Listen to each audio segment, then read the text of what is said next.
Selama beberapa bulan Maya mengurus bayinya Roni dengan penuh kasih layaknya seorang ibu. Tidak ada niat apapun dalam dirinya, bahkan bayaran pun tidak pernah ia minta berlebihan pada Roni sesuai dengan kantong Roni. Semenjak ada Maya, kehidupannya Roni semakin teratur. Yang sebelumnya jam tidurnya kocar-kacir, pekerjaannya terbengkalai, belum lagi waktunya yang tidak pernah ada habisnya menenangkan bayinya tak kunjung tenang. Tuan, Maya mendekati Roni dengan jarak yang seharusnya. Maya, ada apa? Tanya Roni menghargai Maya yang sangat menjaga putra kecilnya. Begini Tuan, saya mau izin cuti 5 hari mulai besok, sahabat saya akan melahirkan, lapor Maya. Roni memucat seketika, haha, cuti. Maya malah linglung saat Roni terkejut mendengar ucapannya, iya Tuan. Saya juga punya kehidupan. Roni terdiam, bagaimana dengan anakku? Tanya Roni. Loh, kenapa malah bertanya pada saya Tuan? Saya kan hanya baby sister. Ya kalau saya cuti harusnya Tuan yang mengurus anak Anda, jawab Maya. Roni menggaruk kepalanya yang tak gatal, ia sendiri tidak tahu masalahnya apa, seolah sudah terbiasa dengan Maya yang mengurus bayinya, padahal Roni sungguh tidak sadar kalau Maya itu hanya baby sister bukan istrinya. Roni terpaksa memberi izin pada Maya karena ia tidak mungkin punya hak mengatur Maya. Roni begitu membutuhkan Maya, jika Maya berhenti bekerja bagaimana nasib anaknya. Selama ditinggal Maya tentu Roni sudah melakukan apa yang Maya perintahkan untuk mengurus bayinya, tapi namanya takdir seorang lelaki itu tidak bisa disamakan dengan seorang ibu. Roni sudah stres saja merawat bayinya yang tidak pernah tenang padanya, berbeda jika sedang bersama Maya. Keesokan harinya, Roni tiba di mansion Maldev dan menghubungi Kenan. Tiba-tiba pintu gerbang terbuka lebar seolah sudah memberi izin Roni untuk memasuki mansionnya. Roni menggendong anaknya seperti yang Maya ajarkan. Ia memasuki mansion Maldev yang dikelilingi oleh orang-orang hebat seperti Sean, Anna, Saga, Reza, Alena, Ann, Karina dan banyak dari kerabat Maldev yang sulit Roni temui di luar sana, tapi kini bertemu langsung dengan orang hebat yang sulit ditemui itu. Roni sudah tahu kalau Kinan, istrinya Kenan, telah melahirkan seorang bayi laki-laki. Aku akan beri nama anakku Keino Maldev, kata Kenan dengan lantang. Roni mendengar suara gemuruh tepuk tangan meriah keluarga dan kerabat Maldev menyambut bayi mungil itu. Kinan duduk di kursi roda tengah tersenyum manis melihat putra kecilnya digendong oleh Karina yang begitu gemas dengan wajah mungil. Keino sangat mirip dengan Kenan saat masih bayi. Karina seperti melihat Kenan lagi saat bayi. Ah, iya, umur anakku sudah hampir 1 tahunan tapi aku belum memberinya nama, gumam Roni yang merasa terlalu stres sampai melupakan nama anaknya. Tuan, Anda di sini. Maya mendekati Roni yang terkejut. Putra kecil Roni begitu kegirangan melihat Maya dan tidak bisa diam di gendongan Roni seolah tengah menyambut ibu kandungnya. Kesayanganku, Rosaku. Maya yang tidak tahan dengan kegemasannya pada putra kecil Roni pun mengulurkan kedua tangannya ke ketiak baby Rosa. Rosa, beo Roni sambil menyerahkan anaknya ke Maya. Maya menciumi gemas wajah baby Rosa membuat bayi menggemaskan itu memekik kegirangan. Terlihat begitu akur sekali baby Rosa dengan Maya layaknya seorang ibu pada anak kandungnya sendiri. Maaf Tuan, saya tidak bermaksud memberi nama pada anak Anda tanpa izin. Tuan tidak pernah mengatakan nama anak Tuan pada saya, ujar Maya serius. Bukan, aku terlalu sibuk bekerja, kamu harus tahu kalau perusahaanku sedang kacau. Roni menggaruk kepalanya yang tidak gatal karena merasa malu melupakan hal penting, yaitu nama untuk anaknya. Kamu lapar sayang? Tanya Maya dengan gemas lalu membawa baby Rosa ke suatu tempat. Roni menganga, apa dia sudah menikah? Gumam Roni mengikuti Maya. Apa yang kamu lakukan? Tanya Roni sontak saja. Maya menoleh ke belakang. Tuan, kenapa Anda mengikuti saya? Tanya Maya juga terkejut membuat baby Rosa tersentak langsung menangis. Roni langsung panik beralih ke baby Rosa dan Maya juga meminta maaf pada baby Rosa karena membuat bayi menggemaskan itu terkejut. Maya mendongak menatap Roni yang segera putar badan serta meminta maaf pada Maya. Tidak apa Tuan, jawab Maya dengan wajah memerah malu. Apa kau sudah pernah mengandung? Tanya Roni dengan gugup. Saya belum pernah menikah Tuan, apalagi mengandung.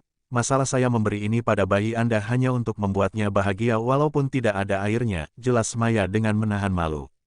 Roni akhirnya paham lalu Maya menutupi bagian dadanya yang terbuka sehingga yang terlihat hanya mata serta hidung mungil baby Rosa saja. Roni melihat bayinya begitu nyaman dengan situasi itu membuatnya merasa iba karena baby Rosa memang tidak pernah diberi ASI sejak lahir, namun berkat Maya anaknya bisa tumbuh kembang dengan normal tanpa harus minum ASI. Apa dia tidur? Tanya Roni dengan canggung. Maya dengan kikuk pula menjawab kalau hanya itu satu-satunya cara supaya Baby Rosa bisa tidur cepat juga dengan nyenyak. Maya meminta maaf pada Roni karena tidak pernah mengatakan hal itu sebab itu masalah yang sangat sensitif. Roni dan Maya jalan bersama dengan ekspresi tegang masing-masing mendekati Kinan yang bingung dengan ekspresi mereka berdua. Baby Rosa sudah tertidur pulas di gendongan Maya. Roni berbincang dengan Kenan, ia banyak bertanya mengapa Maya bisa sehebat itu merawat bayi. Dia anak panti asuhan, mengurus bayi yang dibuang orang juga dititip orang sudah biasa baginya, jawab Kenan membuat Roni terpaku. Aku tidak bermaksud menceramahimu apalagi mengatur hidupmu, Maya itu sahabat baik istriku sampai kapan kamu menggunakannya. Dia belum pernah menikah dan suatu saat akan menikah, kata Kenan.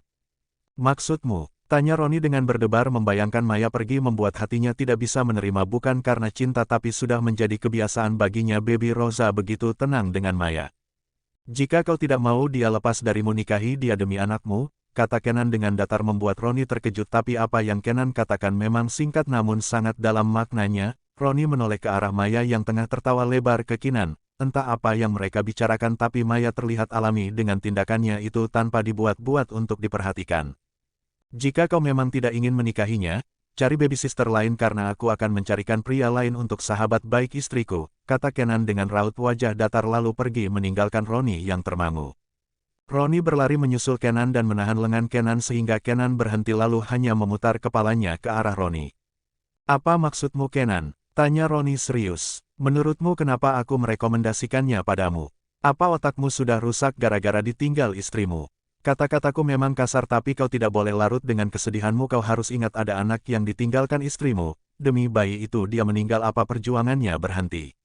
Kau terlalu lemah, seharusnya aku biarkan saja kau hancur, kata Kenan dengan kejam lalu melenggang pergi meninggalkan Roni yang merasa lemas. Roni segera mencari bangku dan duduk di sana dengan wajah memucat. Memang benar rasa bersalah telah menguasainya tapi ia lupa kalau anaknya butuh seorang ibu namun Roni yang egois terlalu sibuk bahkan nama anaknya saja lupa diberikan olehnya. Roni menenangkan diri selama beberapa puluh menit lalu beranjak pergi ke arah Maya, terlihat oleh Roni betapa manisnya Maya memperlakukan Baby Rosa. Siapa namanya? Tanya Kinan dengan gemas menul Noel pipi Baby Rosa. Maya terkekeh, aku belum tahu namanya tapi setiap kali aku memanggilnya Rosa, bayi ini sangat riang. Ada misteri nama Rosa itu bagimu? Tanya Kinan. Tidak ada yang spesial, mungkin melihatnya begitu riang diberi nama itu saja, papanya terlalu sibuk sampai lupa memberi nama anaknya sendiri, ujar Maya. Roni berdiri di balik dinding dan diam mendengarkan. Kok bisa? Memang dia tidak cinta dengan anaknya? Tanya Kinan terkejut. Mana aku tahu, jawab Maya dengan malas.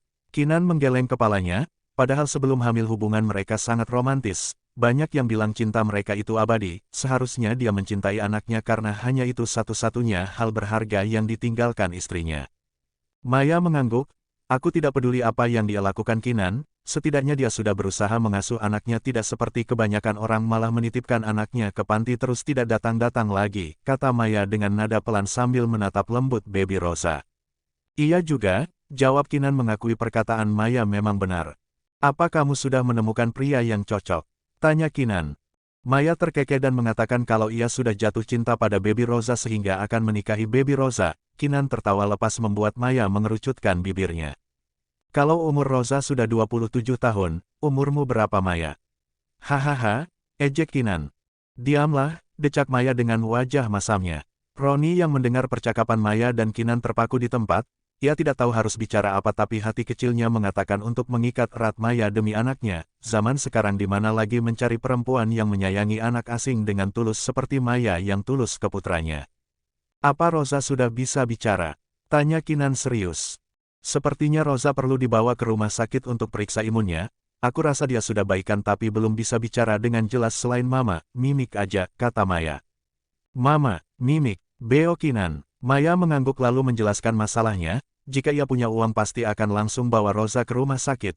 Uang Maya sudah habis di TF ke panti asuhan untuk perbaikan rumah panti supaya anak-anak panti tidak kehujanan di malam hari. Aku bayarin bagaimana? Tanya Kinan menawarkan. Maya terkekeh, aku tidak mau melibatkanmu, nanti aku akan bicara dengan papa dari bayi ini. Kinan menghela nafas tiba-tiba ia teringat sesuatu. Mama. Mimik, dia memanggilmu Mama. Mimik itu apa? Tanya Kinan serius juga penasaran. Iya dia manggil aku mama kalau mimik itu ASI, jawab Maya. ASI, kamu kasih dia ASI. Emang ada airnya? Tanya Kinan. Maya menggeleng kepalanya, namanya aja bayi bahkan nyedot ibu jarinya aja bisa kan nggak ada air, aku nggak tega jadi kasih punyaku aja. Jadi dia nyedot jarinya, tanya Kinan terkejut dan Maya tersenyum. Baby Rosa terbangun dan langsung tersenyum riang melihat Maya bukannya menangis kebanyakan anak bayi. Kinan tersenyum lembut melihat Maya begitu sayang pada Rosa terlihat sekali Maya begitu berpengalaman merawat bayi dibanding Kinan yang belum pernah sama sekali. Sudah bangun ya, gemas Maya menciumi pipi Rosa. Roni diam-diam mengintip perhatian Maya ke putra kecilnya, ia menghela nafas panjang lalu pergi dari sana tanpa berani mendekati Maya.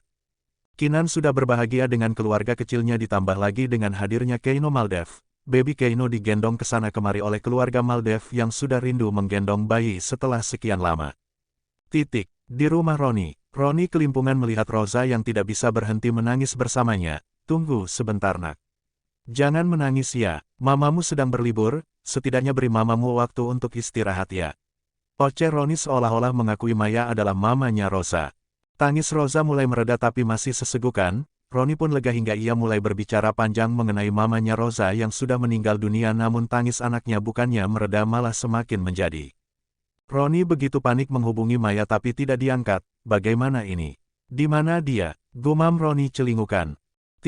Pagi-pagi, mata Roni sudah menghitam bukan karena lembur bekerja tapi karena menenangkan anaknya yang tak jua berhenti menangis. Tuan, Nona Maya telah tiba di dapur, kata pelayan dengan sopan mengetuk pintu ruangan Roni. Roni tersentak langsung menoleh ke pelayannya, dia datang. Kok bisa, bukannya dia libur? Tanya Roni. Saya tidak tahu tuan, jawab si pelayan dengan kikuk. Roni pun segera berdiri dan melihat anaknya yang baru saja tertidur dengan mata sembabnya. Roni sungguh kasihan pada anaknya yang masih butuh seorang ibu sehingga ia mulai memantapkan hati untuk menikahi Maya. Roni menemui Maya di dapur tapi malah mendengar panggilan telepon Maya dengan seseorang. Kenapa menghubungiku lagi? Bukannya kamu udah sukses jadi aktor ya? Tanya Maya dengan malas. Kita bertemu Mei, tanya seseorang itu. Malas? Aku sibuk, jawab Maya ketus lalu mematikan panggilannya secara sepihak. Maya menggerutu, dulu bilangnya mau sukses bersama keluar dari panti terus nikah dianya yang berhubungan dengan artis lain, dasar pembohong. Maya berdecak kesal sambil menunjuk-nunjuk kesal sebuah gelas yang tidak bersalah seolah itu adalah sosok pembohong yang dimaksudnya.